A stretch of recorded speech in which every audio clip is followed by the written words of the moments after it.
वाराणसी से हम आपको खबर बताते हैं। आपसी विवाद में दबंगों ने पिता पुत्र को गोली मार दी है।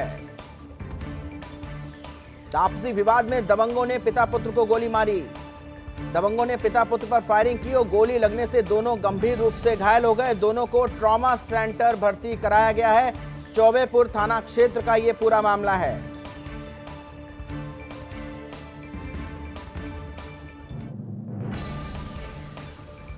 चौबेपुर थाना क्षेत्र में दबंगों की दबंगई का मामला सामने आया है, जहां पर दबंगों ने आपसी विवाद में गोली चला दी और पिता पुत्र को गोली मार दी, जिससे वो दोनों गंभीर रूप से घायल हो गए। दबंगों ने पिता पुत्र पर की है फायरिंग। दबंगों के हौसले किस कदर बुलंद है, ये घटना उसकी बानगी भर है। वाराणसी से खबर हम आपको बता रहे हैं। विवादों में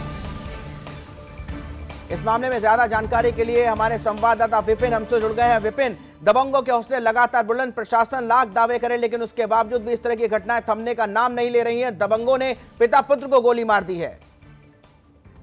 जी देखिए, आपको बता दें कि वाराणसी के चौबेपुर थाना क्षेत्र के चिरई गांव में पूर्व प्रधान रहे और उनके पुत्र को उनके पड़ोस के ही व्यक्ति ने आपसी विवाद में अंधाधुंध गोली चला के घायल कर दिया है। मौके पर पहुंची पुलिस ने पिता पुत्र को तत्काल अस्पताल में भर्ती कराया है, जहां उनकी हालत खतरे से बाहर बताई जा रही है। लेकिन कहीं न कहीं ये प्रशासन, उत्तर प्रदेश सरकार का ये दावा कहीं न कहीं फेल होता आता नजर आ रहा है कि अपराधियों के हौसले इतने बुलंद हैं कि जब चाहे तब वो गोली चला रहे और बड़े आराम से निकल जा रहे हैं। जी बिल्कुल सही। आपने कहा कि अपराधियों के एक बुलंद हौसले की बानगी पर नजर आती है इस घटना को देखने के बाद। लिहाजा क्या कुछ ये सामने आ पाया कि किस तरह की बात थी और किस तरह का विवाद चल रहा था जिसकी वजह से इस घटना को दबंगों ने अंजाम दिया? जी देखिए, अभी तक पुलिस प्रशासन की तरफ से किसी भी प्रकार का बयान सामने नहीं आया और पुलिस जांच करने की बात कह रही है। क्योंकि मामला पड़ोस से जुड़ा हुआ है तो कुछ जमीनी विवाद की भी बात सामने आ रही है और अभी कोई भी अधिकारी इस पूरी घटना पे कुछ बोलने को तैयार नहीं है। क्योंकि वो एक पिता, क्या नाम है, वाराणसी के निजी अखबार में संवाददाता भी हैं, तो इसलिए वे पुलिस अभी कुछ बोलने को तैयार नहीं है। जी, आप लगातार पुलिस अधिकारियों के संपर्क में भी बने हुए हैं, इसके साथ साथ आपने परिजनों से भी बातचीत की है, तो क्या कुछ बातें और सामने निकल के आ पा रही हैं कि आखिर? और उसके साथ साथ आपसे ये भी जानना चाहेंगे कि उनकी हालत अब फिलहाल किस परिस्थिति में है?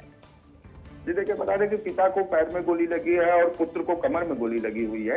और बात करें विवाद की, तो विवाद के कोई भी बात सामने नहीं आ रही है। अभी परिजन भी कुछ बात करने को तैयार नहीं है, क्योंकि ट्रॉमा सेंटर में उनका इलाज चल रहा है और इलाज के दौरान परिवारजनों से हमने बात करने की कोशिश की, लेकिन अभी कोई भी कुछ बोलने को तैयार नहीं है। जी, तो क्या क्षेत्र में दहशत का माहौल व्याप्त हो गया है दबंगों की इस तरह की घटना की वारदात को अंजाम देने के लिए? देखिए, बात करें काशी जो है धर्म की नगरी, यहाँ की सुबह 11 घंटे और घड़ियाल से होती है, लेकिन अपराधियों ने आज गोलियों चला के जिस तरीके से घटना को अंजाम दिया है, तो कहीं न कहीं पूरे क्षेत्र में दहशत का माहौल है।